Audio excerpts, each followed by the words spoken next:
Goeiemôre, welkom by vandag se oggenddiens. Dit is my gebed dat hierdie boodskap vandag vir jou 'n groot seën sal wees. Deur hierdie YouTube kanaal het God vir ons 'n geleentheid gegee om al meer as 10 miljoen kykers met ons Afrikaanse boodskappe te bereik. En ons glo, dis nog net die begin. Jy kan help om die woord van God verder te versprei deur hierdie boodskap te deel met vriende, familie wat jy weet vandag die woord van God nodig het. Besoek gerus raymondlomba.com vir meer video's, artikels en boeke wat jou in jou geloof kan versterk. Geniet die boodskap wat nou volg en mag dit jou lewe verryk in Jesus Christus, ons Here. Amen.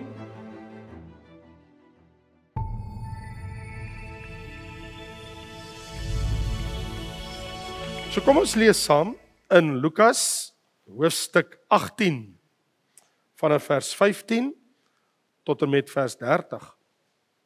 En hulle het ook die klein kindertjies na hom gebring sodat hy hulle kon aanraak. En toe die disippels dit sien, het hulle bestraf. Maar Jesus het hulle na hom geroep en gesê: "Laat die kindertjies na my toe kom en verhinder hulle nie, want aan sulkes behoort die koninkryk van God. Voorwaar ek sê vir julle, elkeen wat die koninkryk van God nie soos 'n kindjie ontvang nie, sal daar nooit ingaan nie." En 'n sekere owerste vra hom en sê: "Goeie meester, wat moet ek doen om die ewige lewe te beerwe?" Ek bedoel, het julle nou gehoor, op die spoor van vers 17, want elkeen wat die koninkryk van God nie soos 'n kindjie ontvang, sal daar nooit ingaan nie. Want die ewige lewe, om die ewige lewe te hê en om die koninkryk in te gaan, is sinoniem in die Bybel. As ek sê ek het in die koninkryk van God ingegaan, dan bedoel ek het ook die ewige lewe ingegaan. Iemand wat die ewige lewe ingegaan het die koninkryk van God ingaan. Jy kan nie in die ewige lewe ingaan nie in die koninkryk wees nie. Jy kan nie in die koninkryk wees en nie die ewige lewe ingaan nie. Sinoniem in die Bybel. Want Jesus sê, as jy die koninkryk van God soos 'n kindjie ontvang, jy nooit daar ingaan nie. En toe kom 'n sekere man na hom toe, 'n owerste, en op 'n ander plek in die Bybel weet ons was 'n ryk jong man, en hy sê: "Goeie meester, wat moet ek doen om die ewige lewe te beerwe?" Nou is dit nie 'n kindjie nie, want Jesus sê die kindertjies, breepos, die klein kindertjies, aan hulle behoort die koninkryk. En hy sê: "Maar wat moet ek doen?" En Jesus antwoord hom: "Waarom noem jy my goed? Niemand is goed nie, behalwe een, naamlik God. Jy ken die gebooie, jy mag nie egbreek nie, jy mag nie doodslaan nie, jy mag nie steel nie, jy mag geen valse getuienis gee nie, eer jou vader en jou moeder." En hy sê: "Al hierdie dinge het ek van my jeug af, onderhou ek van my jeug." En toe Jesus dit hoor, antwoord hy hom: "Nog een ding ontbreek jou. Verkoop alles wat jy het, verdeel dit onder die armes, en jy sal 'n skat in die hemel hê. Kom dan hier, volg my." Toe hy dit hoor, het hy diep bedroef geword, want hy was baie ryk. En toe Jesus sien dat hy diep bedroef geword het, sê hy: "Hoe beswaarlik sal hulle wat goed besit in die koninkryk van God ingaan, want dit is makliker vir 'n kameel om deur die oog van 'n naald te gaan, as vir 'n ryk man om in die koninkryk van God in te gaan." Daarop sê die wat dit gehoor het: "Wie kan dan gered word?" Maar hy antwoord: "Die dinge wat by mense onmoontlik is by God moontlik." Toe sê Petrus: "Kyk, ons het alles verlaat en u gevolg." Onthou julle die ryk jong man, hy het ons gesê verkoop alles. Nou val Petrus om daar in die reën en hy luister na alles. Hy sê: "Kyk, ons het alles verlaat en u gevolg." In ander woorde, en hy sê vir hulle: "Voorwaar ek sê vir julle, daar is niemand, nie net julle nie, maar daar is niemand wat huis of ouers of broers of vrou of kinders verlaat het ter wille van die koninkryk van God, wat nie baie maal soveel in hierdie tyd sal ontvang nie, en die ewige lewe in die eeu wat kom." Wow. Vader, wat 'n kosbare woord. Geef ons insig en verstand en wysheid om hierdie welbekende gedeelte vandag weer opnuut in oënskou te neem en te hoor wat die Gees aan ons as gemeente, vir ons as kinders van God en ons wat luister, wil sê. Ons bid dit in Jesus lieflike naam. Amen. So my vriende, en ek wil ook sê dierbares, verkeerde keuses kan jou die ewige lewe kos. Want dis wat hier gebeur het. Hy het 'n verkeerde keuse gemaak. En daardie verkeerde keuse kos hom die ewige lewe. Dit stem 'n mens tot nugterheid. Want dit is verseker so, in sy geval, hy het 'n verkeerde keuse uitgeoefen toe Jesus met hom praat en vir hom kos dit toe die ewige lewe.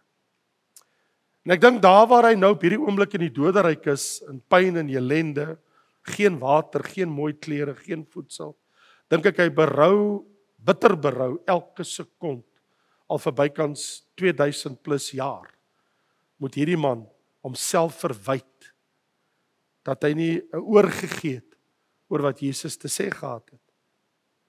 Want onthou, die vraagstuk was, in vers 15, toe die disippels die kinders weggewys het, sal Jesus dit so los? En Jesus sê, allermins. Hy sê, julle moenie die kleintjies wegwys nie, want aan elkeen van hulle behoort die koninkryk, en as jy nie die koninkryk soos 'n kindjie ontvang, in ander woorde, 'n kindjie het 'n verhouding met sy ouers, met sy vader, gaan oor verhouding. As jy nie soos 'n kindjie 'n verhouding kan hê, in ander woorde, as ek en jy nie met God 'n verhouding kan hê, as jy nie met Jesus 'n verhouding kan hê, as jy nie die Here ken nie, kan jy nie die ewige lewe hê nie. Jy moet tog die Here sekerlik ken, want die Here sê aan Matteus 7, ek sal in daai dag sê, gaan weg van my, ek het julle nooit geken nie. Onthou, die mense wat weggewys word van die Here eendag, is mense wat die Here nie geken het nie. 'n Kind ken sy ouers. En nou sê die ryk jong man, maar wat moet ek doen om die ewige lewe te beerwe? So hierdie vraagstuk, dit toon vir my, as ek nou gaan kyk na die verhaal wat hier gebeur, dis nie gelykenis nie. Ons is nou klaar met die gelykenisse vir 'n oomblik. Ek bedoel, sal later nou nog gelykenisse sekerlik kom. Maar waar ons nou is, hierdie is 'n werklike gebeurtenis, waar 'n jong man, so blyk dit, met die beste intensies na Jesus toe kom, en in 'n erger toestand van Jesus af weggaan, as wat hy was toe hy gekom het. Ek sê, dis wat hier gebeur het. Hy is in 'n erger posisie as wat hy was voor hy by Jesus was. Want voordat hy by Jesus gekom het, kan hy nog verskoon word baie dinge in sy onkunde. Nou is daar geen verskoning nie. Hy het uit die Seun van God se mond presies gehoor. Al wat hy hoef te doen is 3 dinge wat hom ewige lewe sal gee. Hy het gedink hy moet al die gebooie onderhou. Daar's 613 gebooie in die Ou Testament, nie net 10 nie, 613, as 10 gebooie plus nog 603. En hy probeer sy bes, hy sê van my jeug af onderhou ek al die gebooie en alles wat ek lees en wat in die woord staan. En Jesus is nee, maar dis oukei. Maar kom ek sê vir jou, wat kort jy?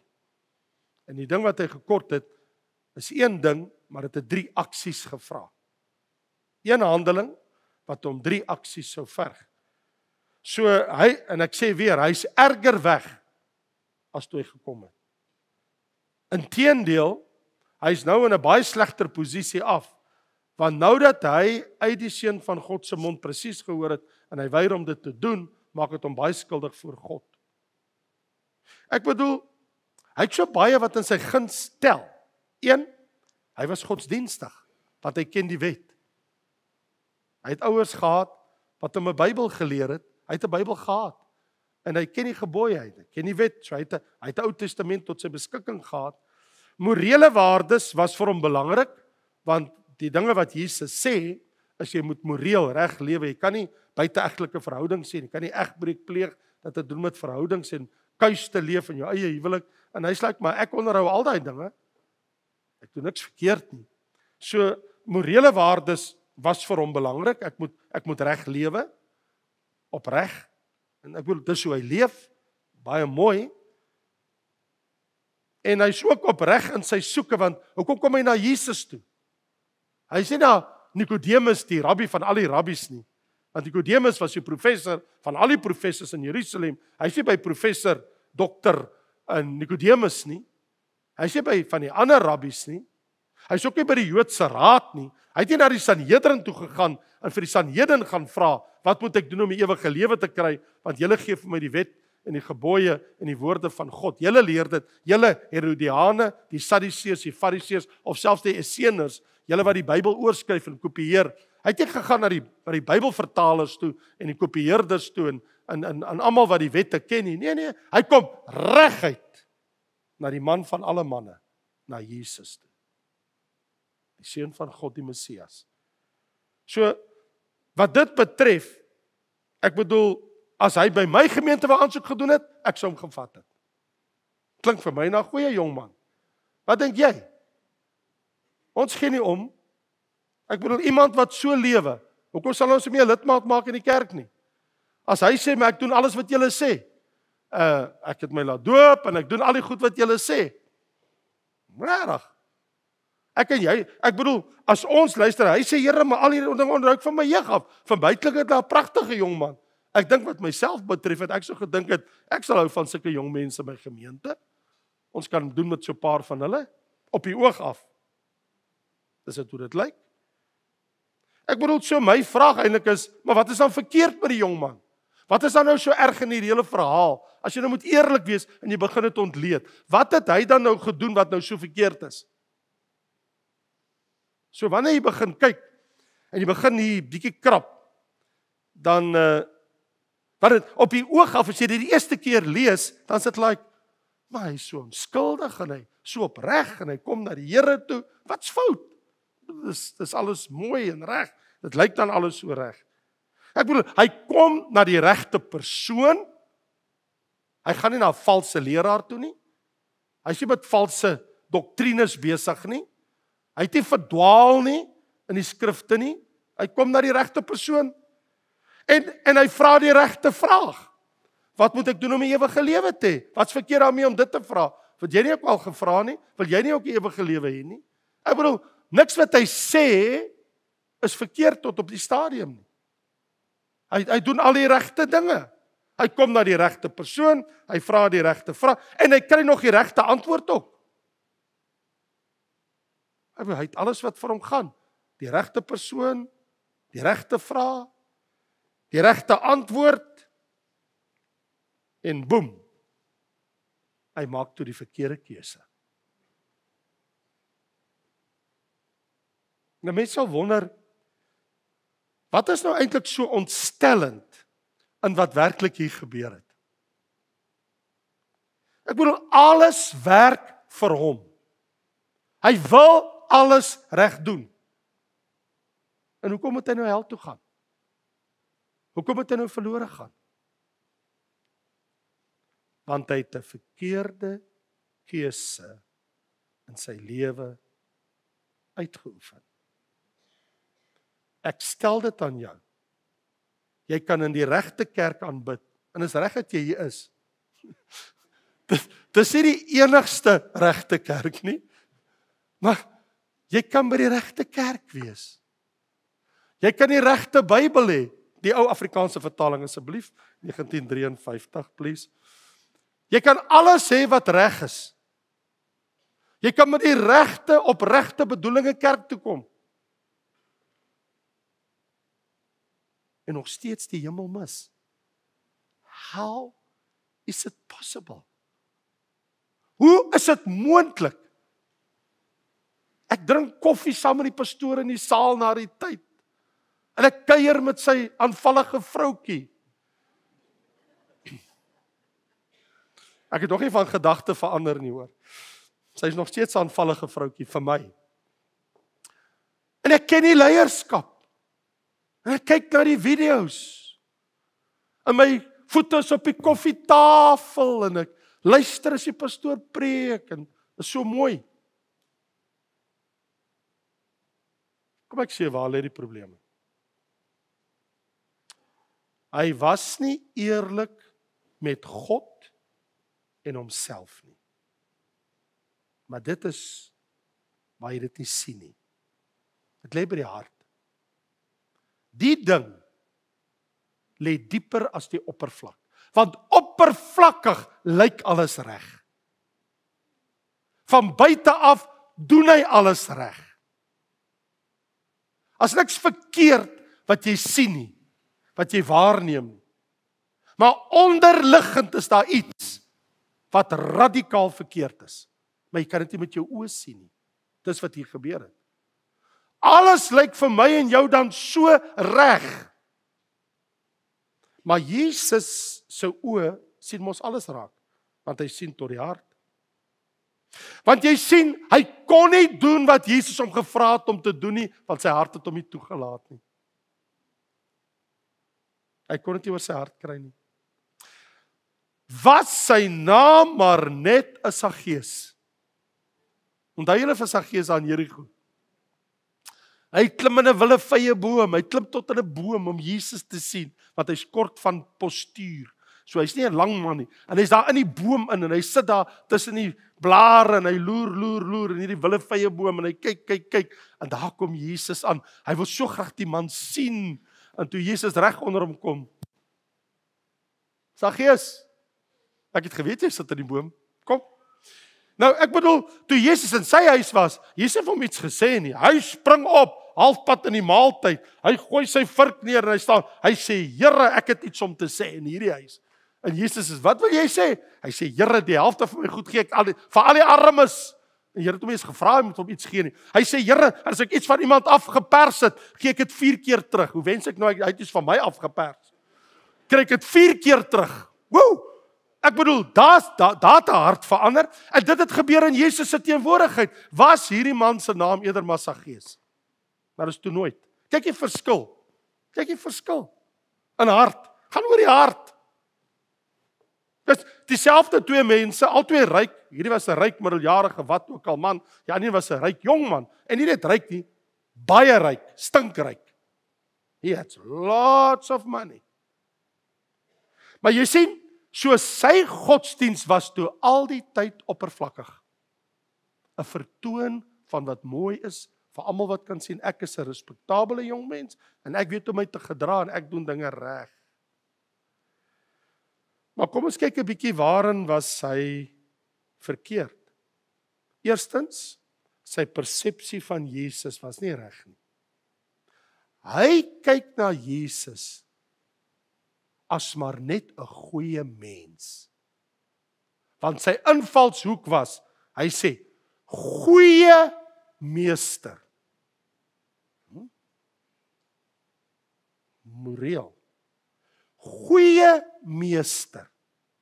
Wat moet ek doen om die ewige lewe te beerwe? Hy komplimenteer Jesus, ek dink u is 'n baie goeie mens. En kan u vir my sê, wat moet ek doen om die ewige lewe te kry? Goeie meester. Want jy sien,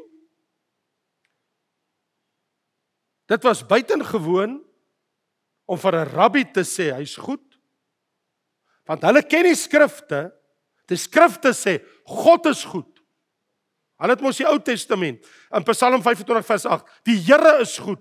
Psalm 34 vers 9, smaak en sien dat die Here goed is. Psalm 86, want u Here is goed. Die Jode weet, God is goed. Ons is sondaars. Ons het vergifnis nodig, ons by die Here 'n plek kry in God se koninkryk. Geen wonder dat Jesus vir hom vra, wat bedoel jy om te sê, goeie meester? Hoor wat sê Jesus vir hom. Hy sê, waarom noem jy my goed? Moenie met jou slim praatjies by my kom nie. Jesus gaan reguit aan sy hart toe. Hoekom sê jy vir my, goeie meester?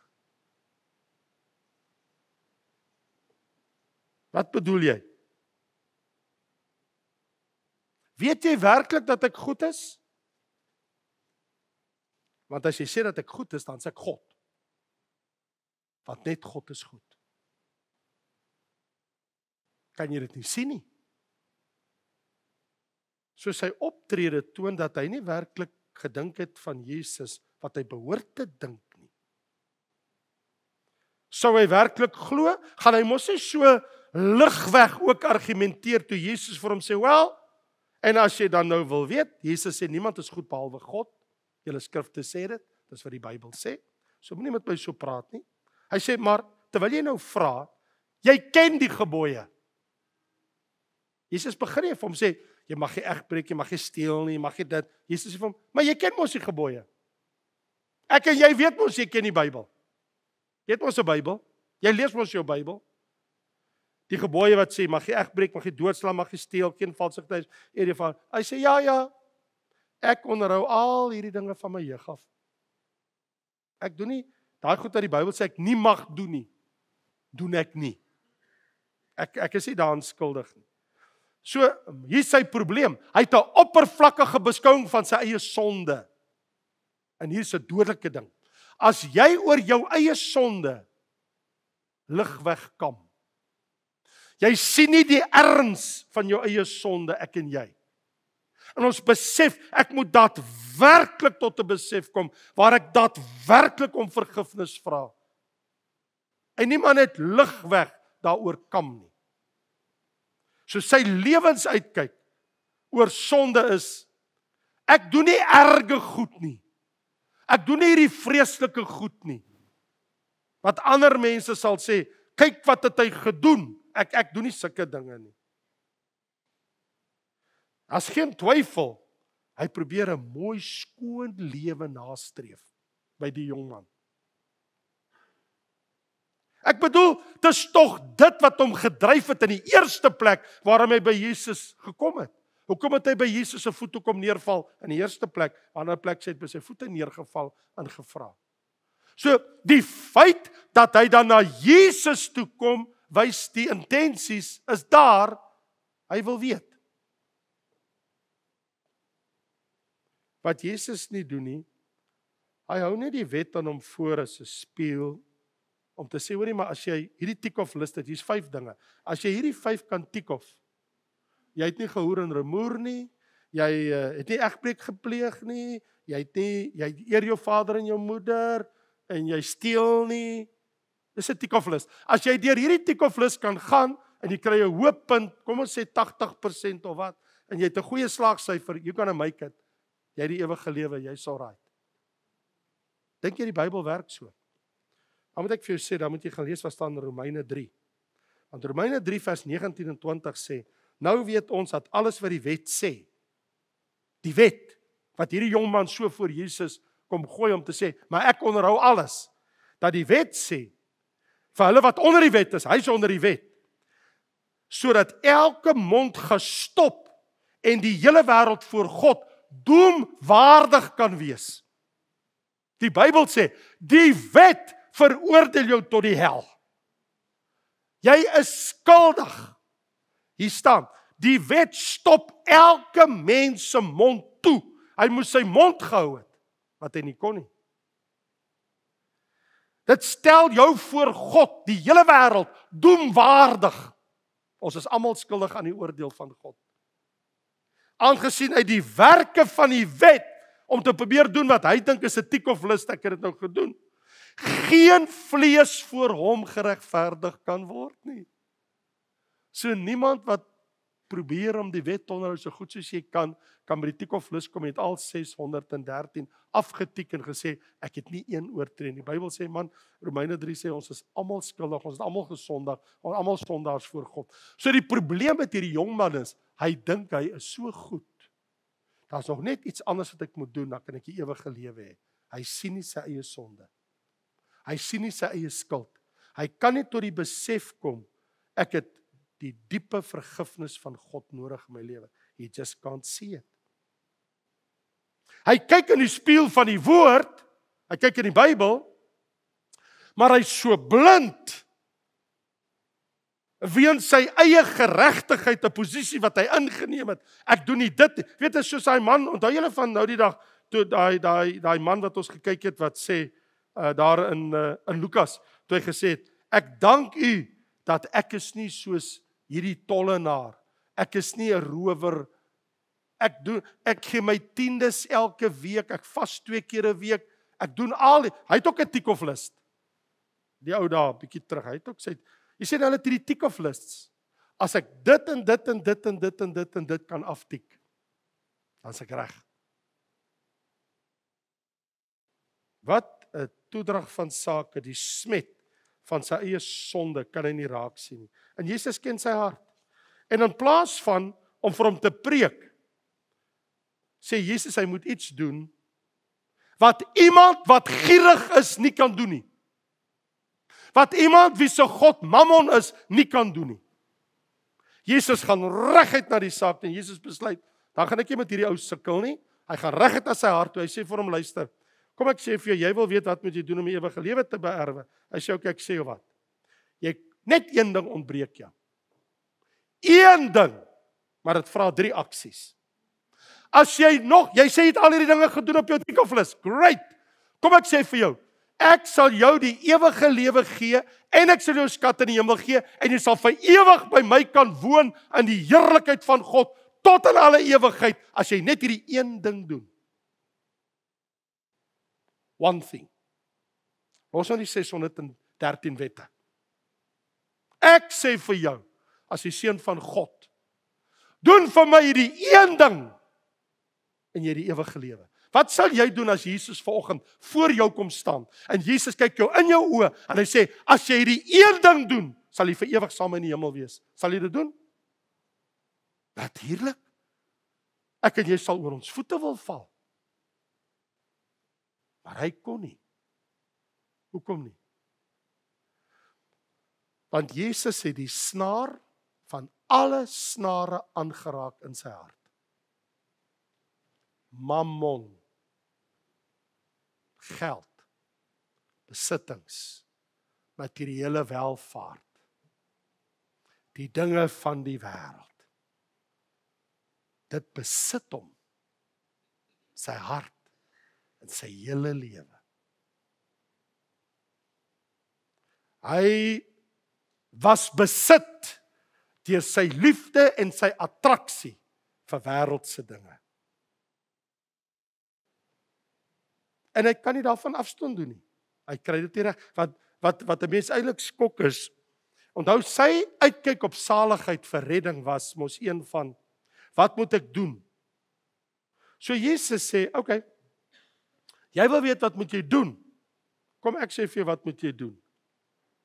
Verkoop wat jy het, gee dit vir die armes en volg my.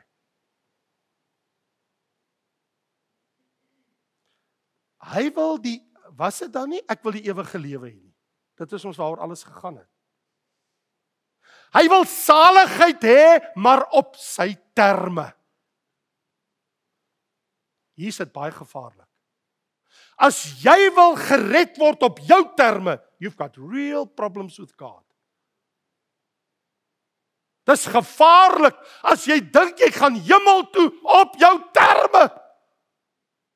Jy kan dit nie doen nie. Jy kan net op God se terme. Jy kan nie onderhandel nie. Jy kan nie vir God sê en maar ek het dit en dit en dit en dit prys gegee en ek het dit en dit en dit gedoen. Daarom moet jy my in die hemel toelaat. Jy kan dit nie doen nie. Jy het nie onderhandelingsmag nie. Want ek en jy is verlore sondaars. Tot ons by Jesus kon kom. Hy wil saligheid hê op sy terme en nie God se terme. Jesus het die terme gegee. Raak ontslaaf van jou rykdom, gee dit vir die armes en kom hierso, jy gaan hemel toe.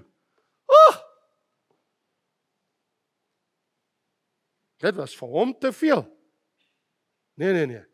Hy kan net doen wat hom pas. Wie wat is vir my erg hierso?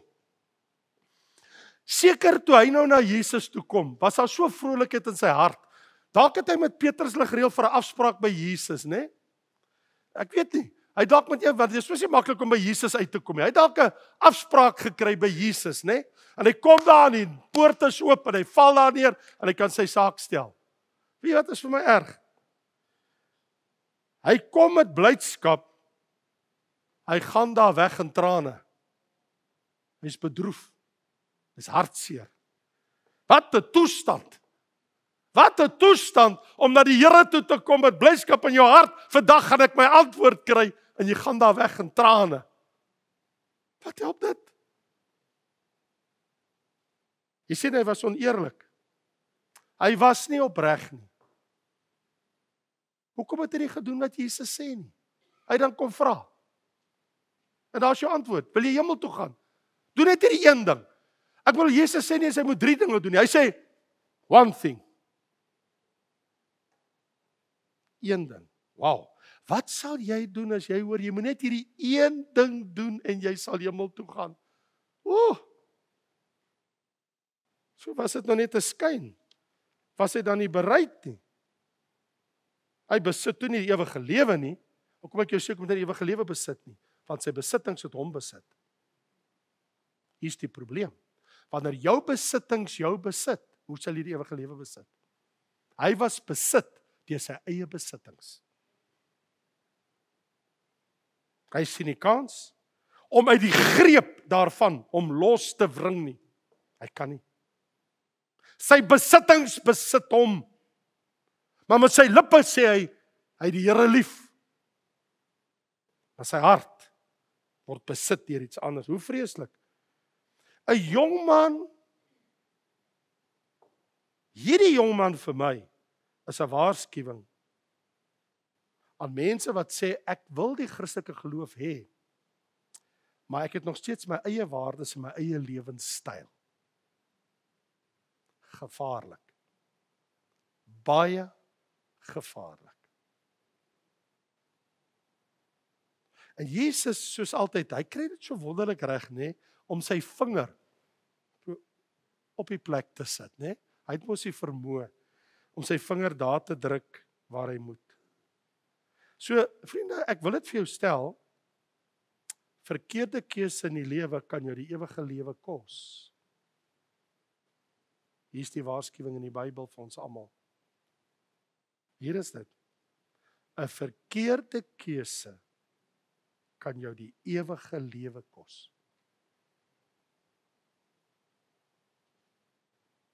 Dit laat my opnuut besef, as ek na hierdie man kyk, 'n mens wat alles in die lewe het, alles wat jou hart kan begeer, want hy's baie ryk, so hy gaan homself niks ontsê nie. Alles wat hy wil hê, kan hy doen. Alles wat hy begeer, kan hy vir hom koop. Hy het alles in hierdie lewe, maar niks in die lewe hierna. Want hy het alles verloor. Toe hy sterwe, toe bly alles agter. Is dit die moeite werd om nou alles te hê en dan alles te verloor? Geen wonder Jesus sê, as iemand agter my wil aankom, sy kruis opneem elke dag en my volg. Hy sê, want wat baat dit 'n mens as hy die hele wêreld wen? In ander woorde, die hele wêreld is joune. Nie net Kaapstad nie. Ook Fort Knox met al die goud wat Donald Trump so graag wil gaan kyk nou. Né? Hy sê met sy eie oë gaan kyk daar of dit nog daar is, want hy hoor van dit is weg. Nou, ek weet nie of hy dit gaan optel en weeg nie. Of dis sy probleem nou nie myne nie. Ek sê president van Amerika, maar sy probleme. Maar hoor die ding. So, wat help dit? Jy het alles in hierdie wêreld. En wanneer jy jou asem uitblaas, gaan jy na 'n plek toe, soos die ryk man in Lukas 16, waar jy smeek vir 1 druppel water op jou tong. Hoe verskriklik. Om alles te hê en op 'n plek te beland waar al wat jy vra is 'n druppel water op jou tong en jy kry dit nie.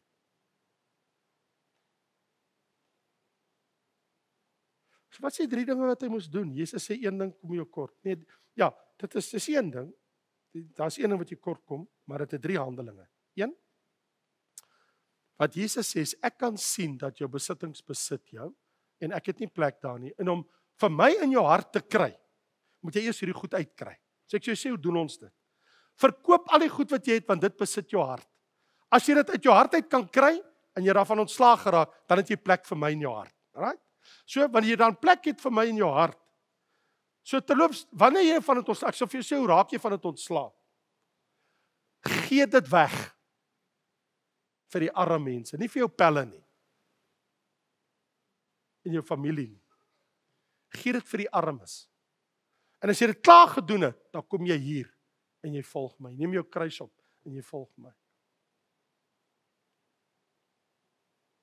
Natuurlik in plaas van om bly te wees, is hy daar in trane weg, want dit het toe nou nie vir hom gewerk nie. Ek dink ons moet vanoggend die ding saamvat deur vir onsself iets te sê. Die jong man vertrou nie op God nie. Hy het toe vertrou op sy finansiële rykdom vir sy sekuriteit in die lewe. That's the problem. Boom. Dis waar dit lê. Sy vertroue was op sy vermoëns en nooit op God nie. Waar is jou vertroue vandag? As dit op die Here is, hoe wonderlik. As dit op Jesus is, hoe wonderlik.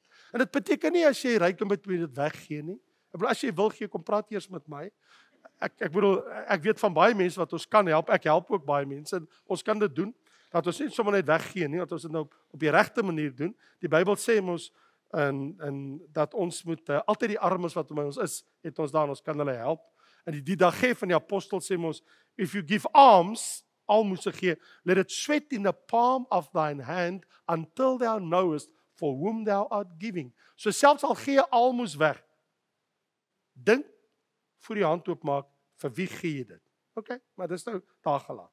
So, nee, al wat die Here wou doen, hy het nie 'n probleem met rykdom nie. Abraham was baie ryk, Salomo was baie ryk, Isak en Jakob was baie ryk. Here het geen probleem met ryk mense nie. Hy maak ons ryk. As God ons wil, kan enige van ons ryk maak. Dis van God. As hy ons wil ryk maak, dan maak hy ons ryk. Dis in sy hande. Dis nie my en jou hande nie. Maar as jou rykdom jou besit, is 'n groot probleem. Hulle vra toe vir David Livingstone, maar jy het jou vrou Cathy verloor en jou gesondheid in Afrika en alles. Wat 'n offer het jy nie jou hele lewe deurgebring in Afrika? En David se antwoord was, offers, 'n offer. Hy sê, ek het nooit 'n offer in my lewe gebring nie. Dit was, ek moes maar net doen wat ek moes doen. Laat my dink aan Lukas 5, vers 27 en 28. En na hierdie dinge het hy uitgegaan, 'n tollenaar met die naam van Levi by die tolhuis sien sit, en sê, volg my. En hy het alles verlaat en hom gevolg. Jy sien, dit is toe nou maar waaroor alles toe in die lewe gaan. Wie is die belangrikste in jou lewe? Is Jesus nommer 1? As dit kom by mense, persone, is hy nommer 1. As dit kom by aardse goed, is hy nommer 1. Ons gaan nie wegkom daarmee nie. Wat vir my geld, geld vir jou. Wat vir jou geld, geld vir my. Dit geld vir alle mense. Jy sien, om hemel toe te gaan verg dat Jesus moet werklik nommer 1 wees. As jy Jesus 'n tweede plek aanbied, of 'n derde plek. Hierdie jong man gee vir Jesus tweede plek. Eerste plek, ek het wat ek het, is myne. Maar sê u vir my, wat moet ek doen? Ek sal dit doen. En toe Jesus sê, nee, dit wat jy sê wat joune is, get rid of it. Probleem. Ek het eintlik maar 'n baie eenvoudige vraag. My vraag vandag is net, wat was toe eintlik die probleem by daai huis? Na alles wat ek gesê het, is dit maklik om dit te ontleed. Dit was toe altyd 'n saak van die hart. Dit was toe nooit 'n mooi beeld in wat mense gesien het nie. Maar dit was dat diep hier binne in die hart, was daai gierigheid met mammon en die wêreld het geheer. Die wêreld was in sy hart en nie die Here nie. Dit is die probleem. Ek moet vandag vir jou vra, waar staan ek en jy? Wat is in jou hart eerste? Is dit werklik Jesus? It has to be. Want as dit nie is nie, wat gaan word van my en jou? Kom ons bid saam. Dierbare Here, dankie vir hierdie kosbare woord van 'n jong man, wat ons 'n baie diep les kon leer vanmôre. En dat U dit in die woord geplaas het, dat ons almal dit kan lees. Here, daar's by ons geen verontskuldiging. Daar's niemand hier wat sit, wat kan sê, maar ek weet nie wat moet ek doen nie. U woord sê, wie in my glo, het die ewige lewe. Dierbare Jesus, U gee die ewige lewe. U gee toegang tot die koninkryk, want deur wedergeboorte het ons ingang in die koninkryk. Here, as daar 'n sonde in my is wat my van U weghou, openbaar dit aan my. Here, as daar 'n sonde is wat tussen my en die hemel staan, wys dit vir my. Here, as daar 'n sonde is wat my van die ewige lewe en die koninkryk van God weghou, toon dit aan my. Sodat ek dit kan bely en my met U kan versoen. Here, as ek op 'n verkeerde weg is, wys dit vir my. Here, as ek misgevat het, wys dit vir my.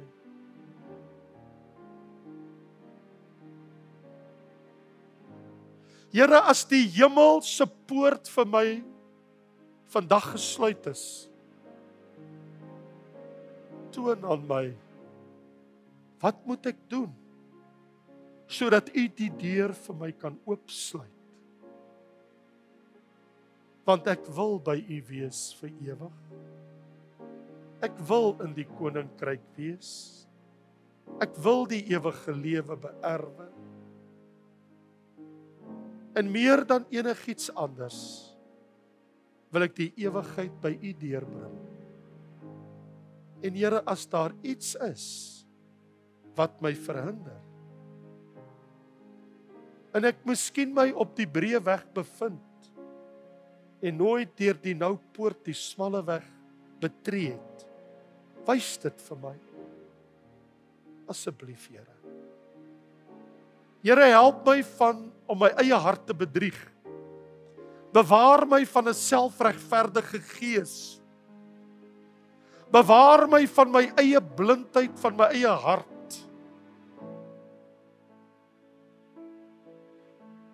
Openbaar my hart aan my, of soos U dienaar gespreek het, toe hy gesê het,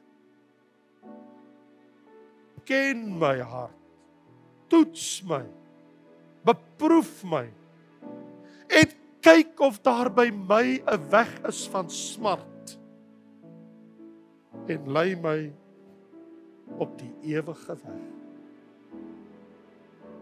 Dit, Vader, bid ek in Jesus kosbare naam.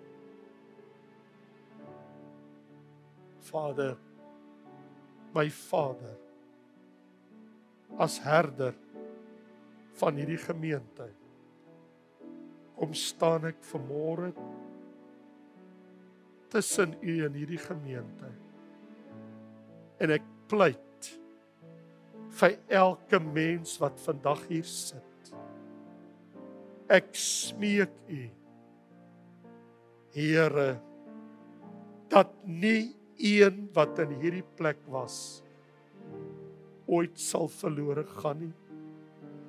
Ek smeek U in die naam van Jesus, dat elke mens wat my vandag gehoor het, hierdie een ding in hulle lewe sal doen, dat hulle die wêreld sal afsweer en Jesus sal bely as hulle Here, hulle verlosser, hulle saligmaker, en dat hulle 'n liefde vir U sal hê bo enige iets in hierdie wêreld. Ek pleit by U Here Jesus, wat U daardie dag vir daardie jongman gesê het, dat hier niemand sal sit wat oogklappe op het, wat te blind is, wat nie kan sien en nie kan hoor nie. Ek bid U, Here, elke mens in hierdie plek vandag, Jesus sal bely as hulle Here, hulle saligmaker, wat vir hulle aan die kruis gesterf het. En dat U eerste in alles sal wees. Ek bid U, dat U elke mens hier tot daardie plek bring in hulle lewe. Vandag, Here. In die kosbare naam van Jesus Christus. En al die kinders van die Here sê, Amen.